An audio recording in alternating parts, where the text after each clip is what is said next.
सूर्य पुत्र श्री शनि देव की कथा सुनाते हैं, पावन कथा सुनाते हैं। शनि देव कलयुग के न्यायाधीश कहते हैं, हम कथा सुनाते हैं। हम सूर्य पुत्र श्री शनि देव की कथा सुनाते हैं, पावन कथा सुनाते हैं। शनि देव कलयुग के न्यायाधीश कहते हैं, हम कथा सुनाते हैं। हे शनि देव महाराज, रखना भक्तों की लाज। हे शनि देव महाराज, रखना भक्तों की लाज।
उसे मिले। चौथा पंडित बोला बुद्धग्राही सबसे महान, जिसकी राशि में होते उसका बढ़ जाए मान। बुद्ध ग्रह की जिस पे राजन कृपा हो जाए, सुख संपत्ति धन वैभव सब उसके घर आए। कोई मुश्किल ना आए जो कृपा पाते हैं,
करने लगे वो शिव की पूजा।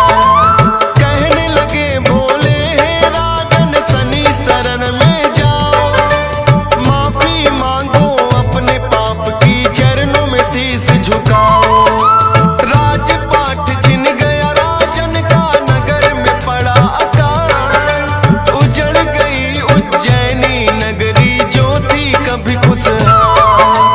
अपने कहे वचनों पे फिर राजन पछताते हैं, पावन कथा सुनाते हैं। शनि देव कलयुग के न्यायाधीश कहते हैं, हम कथा सुनाते हैं।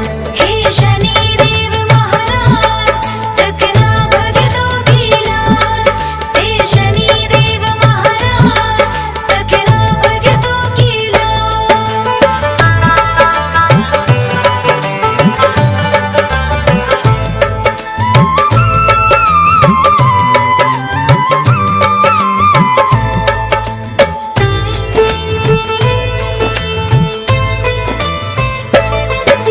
शनि देव ने फिर अपनी है शक्ति दिखलाई, चंद्रसेन राजा के हाथों सजा भी दिलवाई। उनके बदले का तो अभी भी अंत न हो पाया, तेली के घर बना के नौकर कोलू चलवाया।